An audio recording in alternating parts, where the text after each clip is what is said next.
Diabetes से protection कैसे करें। तो ये यंग लोगों के लिए भी है, और एज वेल एज जो थोड़े बहुत सीनियर हो रहे हैं, 40+, 50+ भी जा रहे हैं, उनके लिए भी ये बहुत इंपॉर्टेंट टॉपिक है। और एज ए समाज, एज ए सोसाइटी भी हमारे देश के लिए ये शायद सबसे इम्पोर्टेंट टॉपिक होगा, जब मैं आपके साथ कुछ आंकड़े शेयर करूंगा। और बहुत बार लोग ये समझते हैं कि साहब हमारे अगर मदर फादर को शुगर नहीं था तो हमको कैसे शुगर हो सकता है, और कई बार इस चक्कर में वो अपनी जांच नहीं करवाते, कई बार शक होने के बावजूद भी वो नजरअंदाज कर देते हैं, और कई बार कॉम्प्लिकेशन के साथ में ही सीधे डॉक्टर के पास में आते हैं। और इन सारी चीजों से बहुत सिंपल तरीकों से, सिंपल लाइफस्टाइल चेंजेस से बचा जा सकता है। यही मेरा इस प्रेजेंटेशन के थ्रू मैसेज है। तो सबसे पहले तो देखें, हम एक पेंडेमिक से गुजर रहे हैं, पर एक उससे भी बड़ी पेंडेमिक हमारे देश में पिछले कई साल से चल रही है और आगे भी चलती रहेगी। अगर अपन ध्यान दें तो ये आंकड़े हैं प्री डायबिटीज के। इस समय में देश में प्री डायबिटीज के करीब 8 करोड़ लोग हैं, और डायबिटीज के करीब 7 से 8 करोड़ लोग हैं। तो 16 करोड़, जो कि अमेरिका की जनसंख्या के बराबर है, उतने डायबिटिक और प्री डायबिटिक व्यक्ति हमारे यहाँ पे हैं। जो जो बहुत महत्वपूर्ण बात है कि 50% लोगों को मालूम ही नहीं है कि वो डायबिटीज और या प्री डायबिटीज से ग्रसित है। जो समीरा मैम ने मुझे पहला क्वेश्चन दिया था कि डायबिटीज के लक्षण क्या है, तो यहाँ मैं बताना चाहूंगा कि डायबिटीज का कोई भी लक्षण नहीं है। ये एक ऐसी बीमारी जिसमें कोई भी लक्षण नहीं होता, और केवल शक के आधार पर इसको पकड़ा जाता है। अधिकतर लोग जिनको शुगर की शिकायत रहती है, किसी अन्य कारण से उनकी शुगर की जांच होती है, तब पता लगता है कि उन्हें ब्लड शुगर बढ़ा हुआ है, उन्हें डायबिटीज की बीमारी है। ऑलमोस्ट 90% लोग को शुरुआत में कोई सिम्टम नहीं होता। यही इस बीमारी की खासियत और सबसे बड़ी खराबी भी है। जब ये वार करेगी तो भी बिना चेतावनी करेगी। इसलिए हमें शक के आधार पर इसकी जांच करनी चाहिए। कब जांच कराएं, ये मैं आगे आपको कुछ स्लाइड्स में बताता हूँ। 30 से 50% लोग, हम में से 50% लोग जिनकी आयु 40 साल के ऊपर है, हमें प्री डायबिटीज हो सकता है। यह भी एक महत्वपूर्ण चीज है कि ऑलमोस्ट आधे लोग, हर दूसरे व्यक्ति को प्री डायबिटीज हो सकता है। और ये जो सबसे आखिरी फैक्ट है, ऐसे बच्चे जो ओवरवेट है, हम बहुत सारे आज की तारीख में देखते हैं बच्चे जो स्लाइटली स्टॉकी हैं, उनका वजन जितना होना चाहिए उससे ज्यादा है। इंडिया में एक स्टडी हुई जिसमें पाया गया कि 60% ओवरवेट बच्चों को प्री डायबिटीज हो सकता है। तो डायबिटीज तो है ही, पर साथ में हम एक प्री डायबिटीज के भी पेंडेमिक या एपिडेमिक से गुजर रहे हैं। दूसरा प्रश्न था कि शुगर, किस शुगर को हम कट ऑफ माने, कहाँ हम बोले कि हमको किसी व्यक्ति को डायबिटीज है कि नहीं है। तो सबसे पहले तो जाने हम नॉर्मल शुगर किसे कहते हैं। खाली पेट की नॉर्मल शुगर की आज के समय में परिभाषा है, ये 100 से कम होना चाहिए। अगर हम खाने के 2 घंटे बाद की, ये बेसिकली जो इसमें लिखा हुआ है, जो ग्रीन कलर से लिखा हुआ है, 2 घंटे की पोस्ट ग्लूकोज ब्लड शुगर, क्योंकि खाना कई बार चेंज हो सकता है। आज हमने 2 रोटी खाई, कल हमने एक ही रोटी खाई। आज हमने राइस खाया था, कल हमने राइस नहीं खाया था। आज थोड़ी सी स्वीट्स खाई थी, कल मिठाई नहीं खाई थी। तो इसलिए अगर हम नॉर्मल खाने के बाद शुगर चेक कराते हैं तो वेरिएबल हो सकती है, क्योंकि खाने का मात्रा या क्वालिटी हमने बदल दी। तो इसलिए एक यूनिफॉर्म तरीका निकाला गया है कि 75 ग्राम ग्लूकोज 2 गिलास पानी में घोल के पिलाया जाता है, और उसके 2 घंटे बाद की शुगर को चेक किया जाता है। अगर ये शुगर 140 से कम है तो वो व्यक्ति नॉर्मल है। तो अगर किसी व्यक्ति की खाली पेट की शुगर 100 से कम और खाने 2 घंटे ग्लूकोज पीने के बाद की शुगर 140 से कम है, तो वो व्यक्ति नॉर्मल की कैटेगरी में आएगा। अगर खाली पेट की शुगर 100 से 125 के बीच में है तो वो प्री डायबिटीज कहलाता है। इसी तरह से ग्लूकोज पीने के 2 घंटे बाद की शुगर अगर 140 से 199 के बीच में है तो वो प्री डायबिटीज कहलाता है। यहाँ मैं प्री डायबिटीज बार बार इसलिए बोल रहा हूँ कि डायबिटीज के पहले प्री डायबिटीज होगा और फिर डायबिटीज में कोई व्यक्ति कन्वर्ट होगा। प्री डायबिटीज ही एक ऐसी अवस्था है जिसमें जाके हम डायबिटीज की संभावना को नकार सकते हैं, कम कर सकते हैं या इवन खत्म कर सकते हैं। तो खाली पेट की शुगर जब जब जब 100 से 125, और ग्लूकोज पीने के 2 घंटे बाद की शुगर 140 से 199 के बीच में, तो प्री डायबिटीज है। डायबिटीज की परिभाषा, अगर खाली पेट की शुगर 126 या उससे ऊपर है तो उस व्यक्ति को डायबिटीज है। जरूरी नहीं कि उसे दवाइयों की जरूरत पड़े, पर डायबिटीज की परिभाषा यहाँ पर पूर्ण हो जाती है। इसी तरह से ग्लूकोज पीने के 2 घंटे बाद की शुगर अगर उसकी 2 से या उसके ऊपर है तो उसे डायबिटीज माना जाता है। ये 3 महीने का एवरेज शुगर है। इसके बारे में कुछ प्रश्न होंगे तो मैं आपको जवाब दूंगा, पर सबसे सिंपल तरीका शुगर को जानने का या शुगर है कि नहीं है, सबसे सिंपल तरीका खाली पेट की शुगर की जाए और 75 ग्राम ग्लूकोज पिला के उसके 2 घंटे बाद की शुगर की जाए। इसमें से कोई भी एक चीज अगर 100 और 140 के ऊपर है तो उस व्यक्ति को प्री डायबिटीज या डायबिटीज हो सकता है। अब जो डायबिटीज होने का रिस्क प्री डायबिटीज वाले में कितना है, जैसा मैंने आपको बोला कि 40 साल के आसपास ऑलमोस्ट 40-50% लोग को प्री डायबिटीज हो सकता है। ओवरवेट बच्चे में भी अगेन 40 से 60% लोग को प्री डायबिटीज हो सकता है। हम अगर अपने सोसाइटी में जिनका वजन थोड़ा ज्यादा है, पेट थोड़ा सा बड़ा है, टमी जिनकी निकली हुई है, उनको चेक करेंगे तो आप आश्चर्यचकित रह जाएंगे, और ऑलमोस्ट 50-60% व्यक्तियों को प्री डायबिटीज निकलेगा। प्री डायबिटीज से डायबिटीज होने का खतरा है, हर 5 साल में 50% लोग प्री डायबिटीज से डायबिटीज में कन्वर्ट हो जाएंगे। तो ये कुछ आंकड़े हैं जो प्री डायबिटीज के बारे में है। अब आइए जानें कि डायबिटीज होने की संभावना को हम कैसे जान सकते हैं। हमारी शुगर अभी नॉर्मल है, हमने अभी शुगर या तो चेक भी नहीं करवाई है, या हम चेक कराने के बारे में सोच रहे हैं, पर हम कैसे अंदाजा लगाएं कि हमें भविष्य में डायबिटीज हो सकता है कि नहीं हो सकता। इससे हम इंडियन डायबिटीज रिस्क स्कोर कहते हैं। बहुत सिंपल स्कोर है। इसमें कुछ चीजें, जैसे पहला नंबर एज का है, दूसरा नंबर कमर की नाप का है, तीसरा नंबर वो व्यक्ति की फिजिकल एक्टिविटी कैसी है, और चौथा नंबर है उसकी फैमिली हिस्ट्री में, उसके परिवार में किसी को डायबिटीज है कि नहीं है। मैंने यहाँ कुछ आंकड़े रेड कलर से अंडरलाइन किए हुए हैं। अगर किसी व्यक्ति की उम्र 35 से 50 ईयर्स के बीच में है तो उसके खाते में 20 नंबर जुड़ जाते हैं। अगर महिला अगर है, उसकी कमर की नाप 32 इंच के ऊपर है और 35 इंच से कम है, पुरुष जिसके कमर की नाप 36 इंच के ऊपर है और 40 इंच से कम है, उसके खाते में 10 नंबर जुड़ जाते हैं। अगर वो व्यक्ति हल्की फुल्की एक्सरसाइज, डेली वॉकिंग करता है, तो भी उसके खाते में 20 नंबर जुड़ जाते हैं। इसका टोटल योग हो गया 50।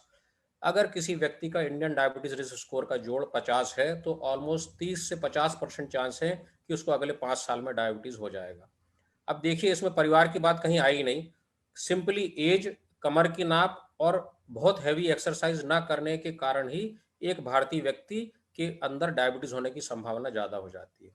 तो हम अपना छोटी उम्र से ही, मान लीजिए कोई व्यक्ति जिसकी उम्र 35 ईयर से कम है, पर उसके कमर की नाप बहुत ज्यादा है, तो 20 नंबर जुड़ गए उसके कमर की नाप में। वो एक्सरसाइज नहीं करता है तो 30 नंबर जुड़ गए।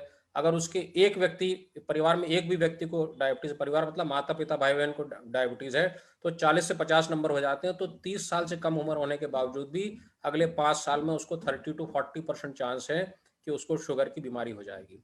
अगर यह रिस्क स्कोर 60% के ऊपर आता है तो 60% चांस है कि उसको शुगर की बीमारी होने की संभावना अगले 5 साल में काफी ज्यादा है। तो हम देखें कि अगर हमारे परिवार में किसी को डायबिटीज नहीं है, केवल बढ़ती हुई एज, बढ़ता हुआ कमर की नाप, कम होती हुई शारीरिक व्यायाम करने की आदत या एक्टिविटी ना करने की आदत, ये सब भी हमें डायबिटीज की तरफ धकेल देते हैं। आप अपना इंडियन डायबिटीज रिस्क स्कोर खुद कैलकुलेट कर सकते हैं। अगर इसकी नाप 30% के ऊपर आ रही है तो एटलीस्ट साल में एक बार अपनी शुगर को आप कराते जाएं, क्योंकि उससे आप प्री डायबिटीज को की संभावना को पहले ही पकड़ सकते हैं। अब जो प्री डायबिटीज, डायबिटीज की जो टेंडेंसी है, वह भी डायबिटीज के बराबर घातक है। 10% लोग को आंख में ट्रबल हो सकता है। जो डायबिटीज के चेंजेस आंख में आते हैं, बिना डायबिटीज हुए भी उनको आंख में परिवर्तन हो सकता है। किडनी डिजीज की संभावना बढ़ सकती है। हार्ट अटैक होने का या लकवा लगने के चांसेस 20% तक बढ़ सकते हैं। तो ऐसे बहुत सारे यंग लोग हैं जिनकी उम्र 25 से लेकर 35 वर्ष के बीच में है, जो जिनका जो ओवरवेट है, जिनकी कमर की नाप बढ़ी हुई है, जो थोड़ा जंक फूड खा रहे हैं, जो एक्टिविटी नहीं कर रहे हैं, उन सारे लोगों में प्री डायबिटीज के चांसेस, जैसे मैंने बताया कि काफी ज्यादा हो जाएंगे। और उस चांसेस के साथ साथ उनमें ये सारे प्रॉब्लम के चांसेस भी बढ़ जाएंगे। तो जब हम सुनते हैं किसी व्यक्ति को 35 साल की उम्र में या 40 साल की उम्र में हार्ट अटैक हो गया और पहले से कोई तकलीफ नहीं थी, तो संभवतः वो प्री डायबिटीज से ग्रसित था, और इस कारण से उसके अंदर इस बीमारी को या इस तरह के कॉम्प्लिकेशन होने के खतरे को बढ़ गया। जो तीसरा प्रश्न था जो समीरा मैम ने मुझे दिया था कि डायबिटीज में किस किस अंग के ऊपर असर पड़ता है, तो जो हिंदी में बोला जाता है कि शिखर से लेके नखून तक, शिख से लेके नखून तक, सिर से लेके पैर के नाखून तक, हर चीज को डायबिटीज अफेक्ट कर सकती है। ब्रेन में क्लॉटिंग कर सकती है।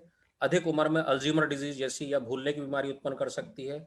आंख में रेटिनोपैथी या दृष्टि कम होने की शिकायत हो सकती है।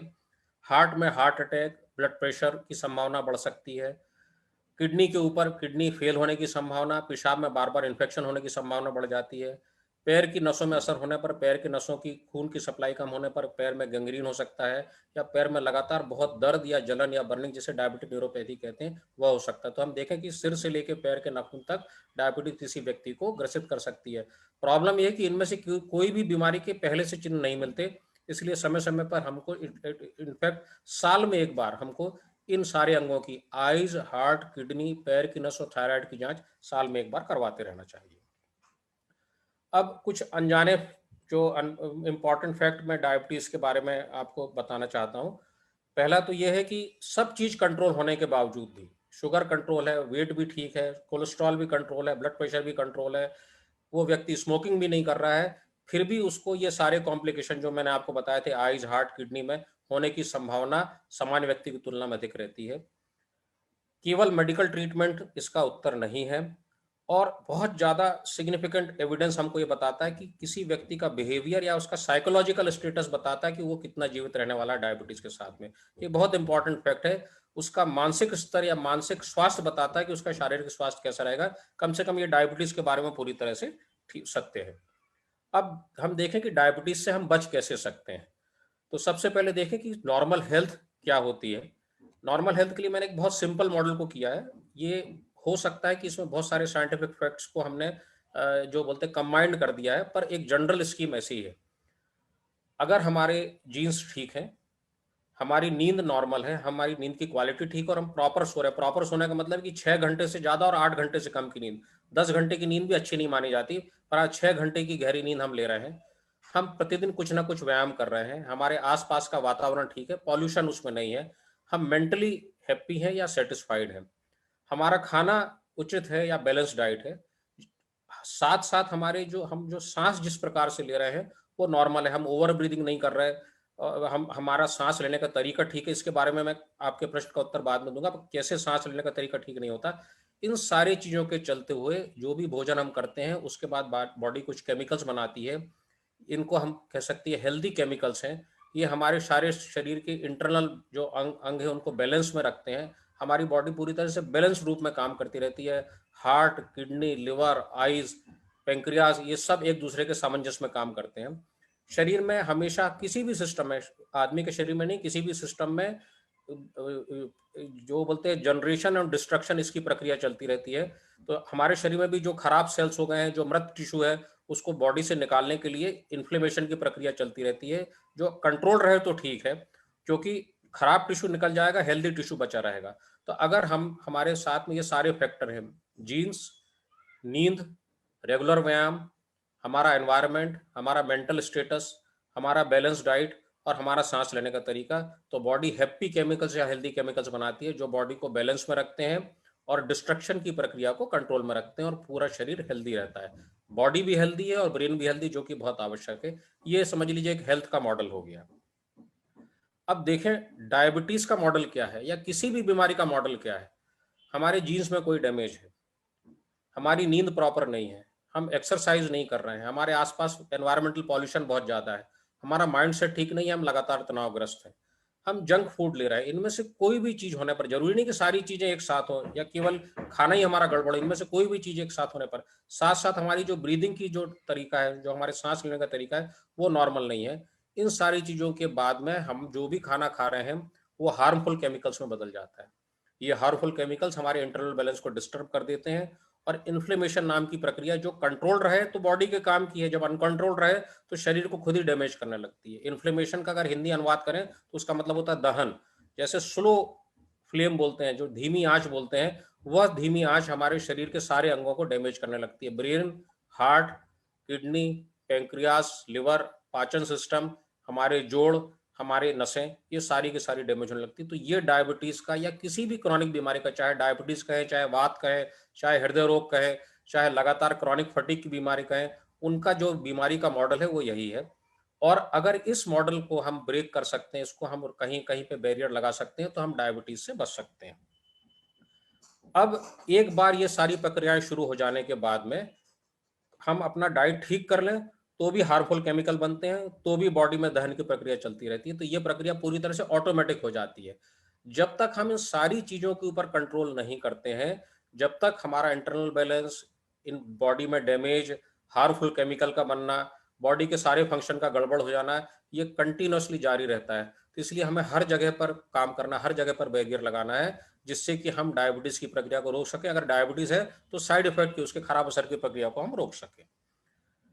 अब जो हम लोग अभी पिछले, जैसा समीरा मैम ने बताया कि हमारे जो रिसर्च हम लोग ने की, ये हम लोग पिछले करीब 4-5 साल से कर रहे हैं। 2017 में इसको रिकॉग्नाइज किया गया और 2020 में हम लोग को बेस्ट इनोवेशन का पुरस्कार भी मिला, दिसंबर 2020 में।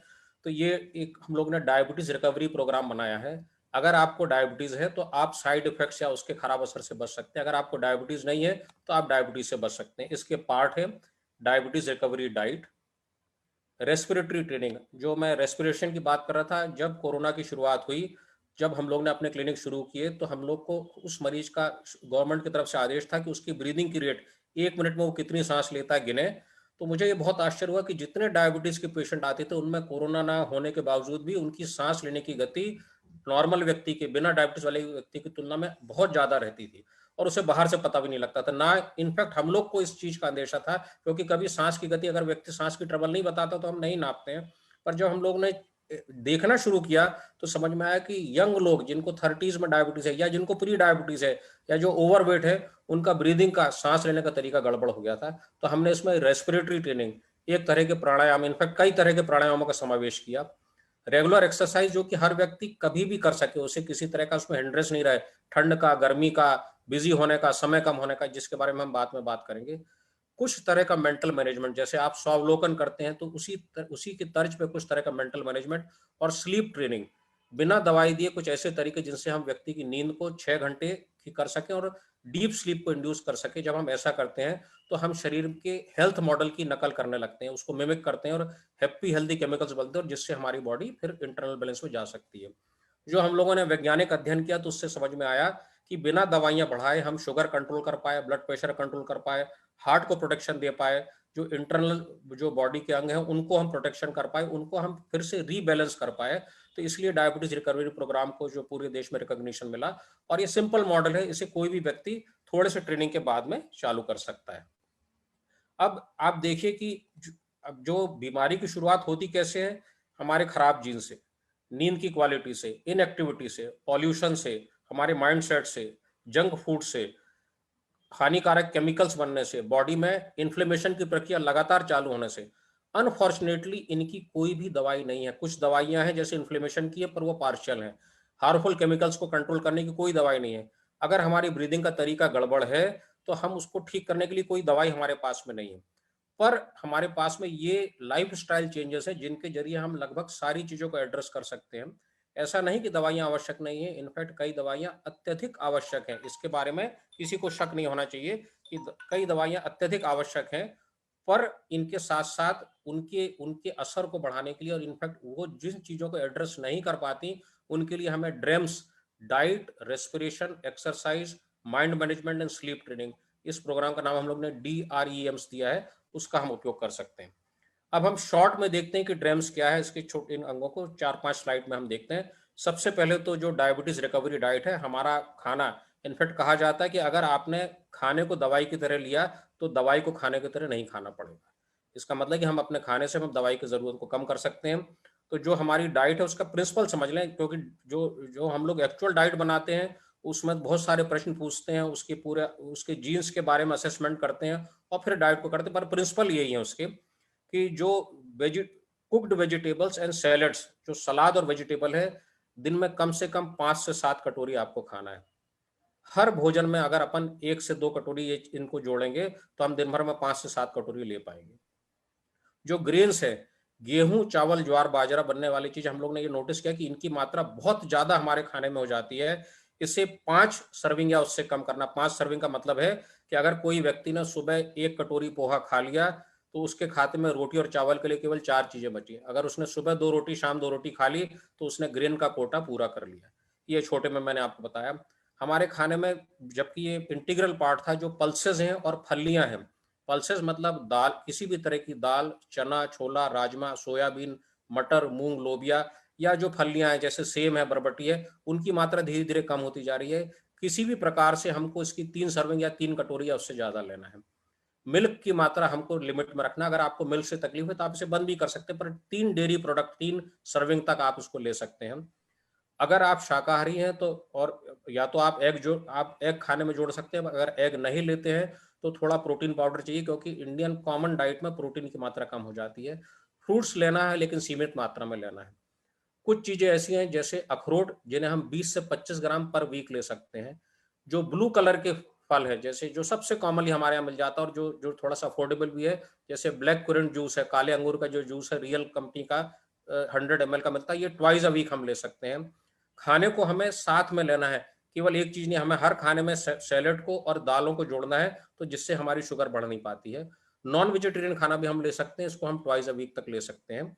तो इस तरह की डाइट को जब हम लगातार फॉलो करते हैं तो इससे हमारे शुगर कंट्रोल करने के सिस्टम के ऊपर कम जोर पड़ता है, हमारा पेंक्रियाज एग्जॉस्ट नहीं होता। जिनको डायबिटीज है उनकी शुगर कम होती, दवाई की मात्रा कम लगने लगती है। जिनको डायबिटीज नहीं है उनमें डायबिटीज प्रिवेंशन के चांसेस बढ़ जाते हैं। दूसरा पार्ट है रेस्पिरेटरी ट्रेनिंग। हम लगभग 12 तरह के प्राणायाम उस व्यक्ति को बताते हैं, किस नाक से सांस लें, कब किस नाक से सांस लें, कब ओरल हमको ब्रीदिंग कर सकते हैं थोड़े समय के लिए, कब हमको कितने रेट पे ब्रीदिंग करना, 1 मिनट में कितनी सांस लें, सोते समय कौन सी ब्रीदिंग करें। तो उस व्यक्ति के तकलीफों के हिसाब से, उस व्यक्ति के गुण दोष के हिसाब से, उसकी हिस्ट्री के हिसाब से हम उसके लिए एक ब्रेथ ट्रेनिंग प्रोग्राम करते हैं, जिसमें लगभग 12 एक्सरसाइज है। जरूरी नहीं कि हर व्यक्ति को 12 एक्सरसाइज करना पड़े। सुबह के टाइम पे एक्सरसाइज, नींद इंड्यूस करने की एक्सरसाइज जिसके बारे में हम चर्चा करेंगे थोड़ी देर में, और मेंटल स्ट्रेस को कम करने की 3 तरह की एक्सरसाइज को हम उसमें सम्मिलित करते हैं। इसके बारे में जो आपके प्रश्न होंगे उसका उत्तर मैं आपको बाद में देने का प्रयास करूंगा। दूसरा एक्सरसाइज है। आज की तारीख में हर व्यक्ति एक्सरसाइज से डरता है, समय नहीं है साहब, बहुत गर्मी थी नहीं कर पाए, बहुत ठंड थी नहीं कर पाए, बहुत पानी गिर रहा था नहीं कर पाए। उनके लिए बहुत सिंपल उत्तर, ये 4 मूवमेंट को देखिए आप। ये स्क्वेटिंग हो गई, आप जितना झुक सकते हैं अपने शक्ति के हिसाब से झुकिए। ये कदम ताल हो गई, साथ में हमको जो हिप की मसल है उसको स्क्वीज करना, हर कदम ताल के बाद एक बार स्क्वीज करना है। ये एंकल रेज हो गया, खड़े होके हम अपने अंगूठों अंगूठों के बल पे खड़े हों। ये वॉल पुशअप हो गया। हर एक के 10 मूवमेंट करिए। जब 4 एक्सरसाइज के आप 10-10 मूवमेंट करेंगे आपको 1 मिनट लगेगा। इसको आप 3 बार कर लीजिए, इसके 3 सेट कर लीजिए, आपको 3 मिनट लगेंगे। अगर यह एक्सरसाइज आप दिन में हर खाने के पहले बाद में करते हैं, आप बिलीव करिए आपकी शुगर ऑलमोस्ट एक दवाई के बराबर कम हो जाएगी। अगर डायबिटिक पेशेंट है तो ऑलमोस्ट एक गोली उसको कम करना पड़ेगी। अगर आपको डायबिटीज नहीं है तो आपकी शुगर स्टेबल बनी रहेगी, आपको डायबिटीज होने की संभावना कम रहेगी, कम कम कम बनी रहेगी। हम लोगों ने यह अनुभव किया, ये इनफैक्ट वैज्ञानिक जो हम लोग ने ऑब्जर्वेशन किए कि दिन में 10 बार एक्सरसाइज करें, एक बार में केवल 3 मिनट लगेगा। दिन भर में टोटल अगर आप 10 बार करेंगे तो 30 मिनट्स लगेगा, वो भी बांट के। तो इसमें कोई भी व्यक्ति यह कंप्लेंट नहीं कर सकता कि उसके पास समय नहीं। ये 3 मिनट की एक्सरसाइज हमारे कुछ पेशेंट अपने ऑफिस तक में करते हैं, उन्हें अपने साथियों को भी सिखा दिया है, वो ऑफिस में भी करते हैं। और ये एक्सरसाइज करने पर हमारे पेंक्रियाज के ऊपर जोर कम पड़ता है, ब्लड शुगर बेहतर कंट्रोल होता है। और इसको अगर हम स्पेशल ब्रीदिंग के साथ में करें तो पूरे शरीर में ऑक्सीजन का प्रभाव बढ़ जाता है। इन एक्सरसाइज को हम ऑक्सरसाइज कहते हैं। ऐसी एक्सरसाइज जो बॉडी में ऑक्सीजन बढ़ा दे उसे हम ऑक्सरसाइज कहते हैं। तो इन एक्सरसाइज के जरिए हम अपने बॉडी में ऑक्सीजन का संचार और रीजनरेशन की प्रक्रिया को बढ़ा सकते हैं।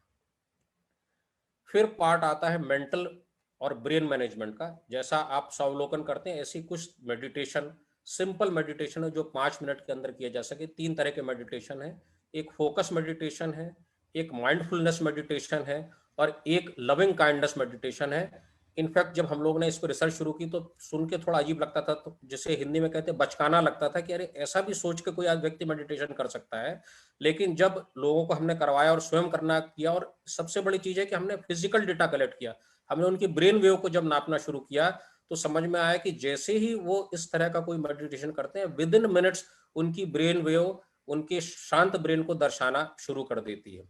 कुछ कॉग्निटिव टूल्स है, मेंटल एक्सरसाइज है। एक छोटा एक्सरसाइज का मैं आपको एग्जांपल देता हूं, जैसे हम लोग एम एक्सरसाइज कहते हैं। एम का ए का मतलब है कि आपका अपने लाइफ में एम क्या है। थोड़ा सा प्रयास करके आप अपने जीवन के हर क्षेत्र के बारे में, आप अपने ऑफिस के बारे में, घर के बारे में, पर्सनल संबंधों के बारे में, अपने मेंटल स्वास्थ्य के बारे में, शारीरिक स्वास्थ्य के बारे में, कोई बीमारी उसके बारे में लिखिए कि आपके लिए बेस्ट क्या है, वो आपका एम हो गया। सेकंड शब्द है आई। इस इंस्टेंट, इस क्षण आप अपने एम के प्रति क्या कर रहे हैं। और फाइनल वर्ड है एम, मूवमेंट। तो आप हर बार दिन में कई बार ये एम एक्सरसाइज करिए। आपको कुछ सेकंड लगेंगे, इनफैक्ट 30 सेकंड लगेंगे। इन 30 सेकंड में सोचिए कि हम इस समय में जो कर रहे हैं हमारे एम को पूरा कर रहा है, इस क्षण में नहीं कर रहा है तो एक सिंपल फिजिकल मूवमेंट करिए उसको पूरा करने के लिए। आप सुबह सो के उठते हैं, आपके मन में एम आपने किया, मुझे स्वस्थ रहने के लिए क्या करना है, एक्सरसाइज करना चाहिए। इस इंस्टेंट आपके मन में एक्सरसाइज के लिए कोई विचार है? नहीं है। ये आपको आपके एम से दूर ले जा रहा है। क्या मूवमेंट कर सकते हैं? उठ के जूता पहनने की कोशिश करिए एक्सरसाइज के लिए। जैसे ही आप शूज पहनेंगे तुरंत ही आपके अंदर का आलस खत्म हो जाएगा। ये एम एक्सरसाइज आप दिन में कई बार कर सकते हैं।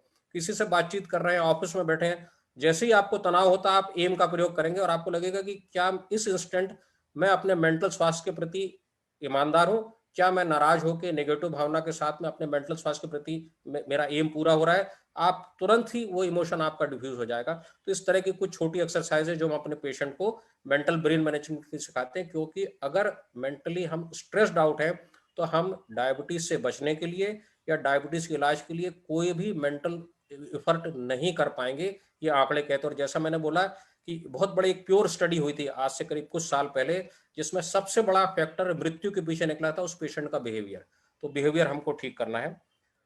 और फाइनली स्लीप मैनेजमेंट है, जिसमें हम एक एक्सरसाइज सिखाते हैं। आप देखिए ये एक्सरसाइज है जिसमें हम 5 मिनट गहरी सांस लेते हैं और 5 मिनट में उस गहरी सांस को छोड़ते हैं। तो एक सांस लेना और छोड़ना 10 सेकंड में होता है, 1 मिनट में 6 सांस होती है, जिसे हम कोहेरेंट ब्रीदिंग कहते हैं।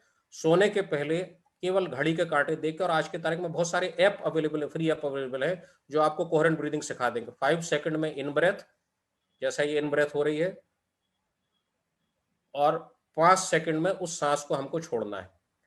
इसके साथ साथ अब हम 2 एक्सरसाइज कर सकते हैं। एक तो ये नर्व मसाज है जिसमें कुछ पॉइंट्स हैं, जिसमें एक पॉइंट का मैंने एग्जांपल दिया है, इसके ऊपर मसाज करते जाएं और आप ये कोहेरेंट ब्रीदिंग को करते जाएं, या कोहेरेंट ब्रीदिंग करते जाएं और माइंडफुलनेस सिंपली शरीर के, जैसे इस पिक्चर में दिखाया गया कि वो व्यक्ति अपनी उंगली को अपने नाक के नीचे रखा हुआ है और सांस नॉर्मल सांस ले रहा है।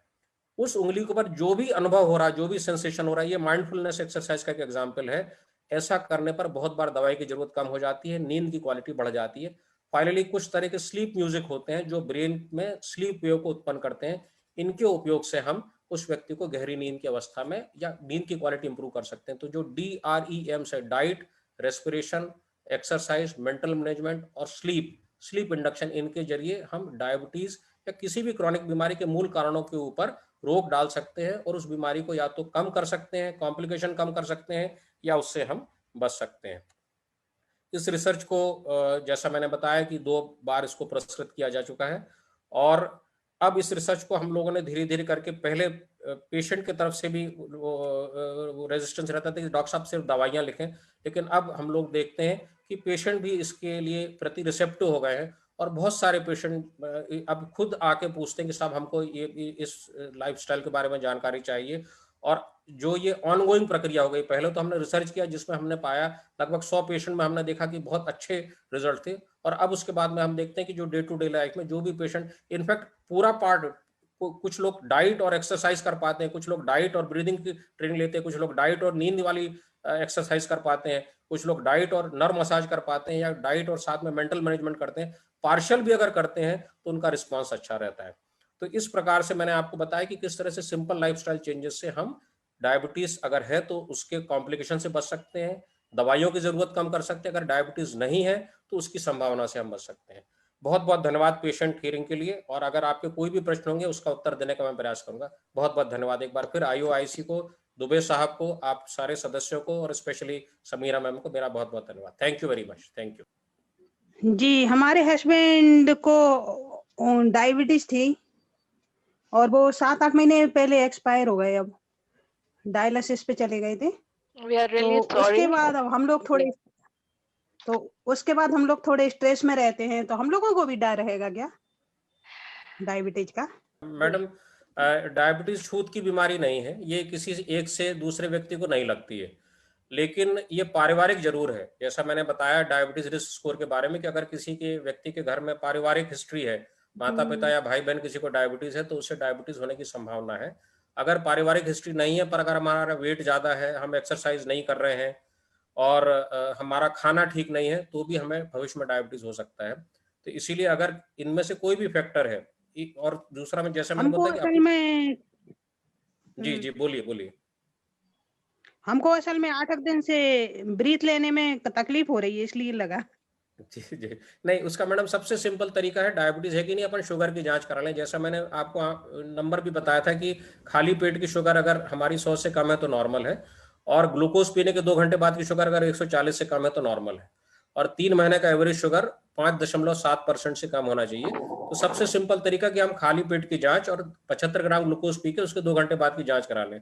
अगर वो 100 के ऊपर है और 125 के नीचे तो प्री डायबिटीज है। अगर खाली पेट की शुगर 126 के ऊपर है तो डायबिटीज हो गया। खाने ग्लूकोज पीने के बाद की शुगर अगर 140 से कम है तो नॉर्मल है।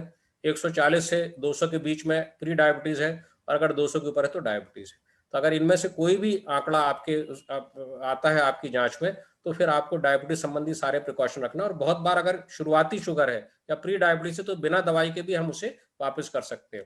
पर मेरा आप सभी के लिए एक मैसेज है कि रेगुलर व्यायाम जरूर करें, खाने को चेंज करें। बहुत ज्यादा जो गेहूं चावल की मात्रा है, लोग कई बार बोलते हैं साहब दलिया बहुत हेल्दी है, रोटी बहुत हेल्दी है, चावल में शुगर होती तो चावल तो बंद कर दिया, पर इतनी ज्यादा मात्रा में अनाज खाते हैं और सब्जी सलाद और पल्सेस दालों की मात्रा कम हो गई है। उसे अगर हम बदल के बढ़ाएं, रेगुलर एक्सरसाइज करें, और कुछ कुछ तरह का ऐसा मेंटल व्यायाम या ध्यान या मेडिटेशन करें जिससे कि हमारा मानसिक स्वास्थ्य ठीक रहे, स्ट्रेस कम रहे, तो हम डायबिटीज को बहुत हद तक प्रिवेंट कर सकते हैं। उम्मीद है मैडम आपको अपनी बात का जवाब मिला होगा। हम आपसे आशा करते हैं कि आप जरूर अपना एक बार टेस्ट करवाएं और सलाह लें जैसा डॉक्टर स्वामी बता रहे हैं। और डॉक्टर साहब एक प्रश्न हमारे पास आया है कि आजकल व्हाट्सएप पे एक बहुत मैसेज चल रहा है वीट बेली करके, और जी वीट जी। बेली ये कहा जाता है कि पेट बड़ा हो रहा है तो हमें अब गेहूं खाना बंद कर देना चाहिए। और जो डायबिटीज के पेशेंट हैं उनके लिए आलू चावल तो पहले से ही बंद होता है। तो ऐसी स्थिति में हम हाइपरटेंशन के लिए या डायबिटीज के लिए क्या खाया जाए, और वो कौन से अनाज और कैसे, जैसे आपने कहा कि हम पल्सेस को बढ़ा दें, लेकिन क्या गेहूं के लिए जो एक लगातार ये चल रहा है वो कितना ऑथेंटिक है सर? बहुत बढ़िया प्रश्न मैडम आपका। देखिए, कोई भी अनाज या कोई भी सब्जी खराब नहीं है। दो चीज़ों से प्रॉब्लम हो सकता है कि कुछ लोग को वीट एलर्जी होती है, जिसको ग्लूटेन बोलते हैं, उसकी एलर्जी होती है। ऐसे लोग में कई बार पेट बार बार खराब होता है, लूज मोशन हो सकते हैं, एक्जिमा भी हो सकता है, पर इनकी मात्रा बहुत कम है। एक्चुअल जो ट्रू वीट एलर्जी वाले पेशेंट हैं उनकी मात्रा कम रहती है। प्रॉब्लम ये होता है कि जब हम वीट की बहुत ज्यादा मात्रा लेते हैं, यह मानते हो कि वो हेल्दी हेल्दी खाना, मतलब हेल्दी फूड प्रोडक्ट है, और हम सुबह से लेकर शाम तक, मैं कई बार पेशेंट से बोलते हैं कि आप आंख बंद करके सोचिए कि आपने सुबह से लेकर शाम तक क्या खाया। सुबह हमने क्या खाया, या तो ब्रेड खाई या बिस्किट खाया, फिर हमने दलिया खा लिया, हमने राइस नहीं खाया तो उसके बदले में दलिया खाया, फिर मैंने रोटी खा ली।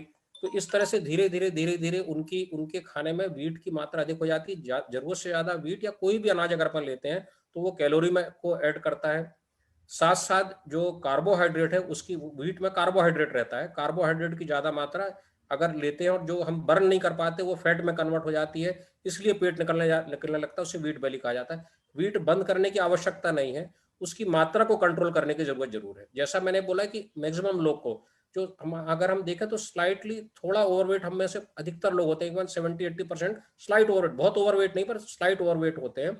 तो जो मैंने बोला, जो ग्रेन्स है, गेहूं चावल ज्वार बाजरा मक्का, उससे बनने वाली चीजें होंगी रोटी पूड़ी पराठा पोहा उपमा दलिया ब्रेड बिस्किट डोसा और इडली। इनकी संख्या को हम एक एवरेज साइज अगर मान के चले तो 5 से 7 से ज्यादा नहीं लेना चाहिए।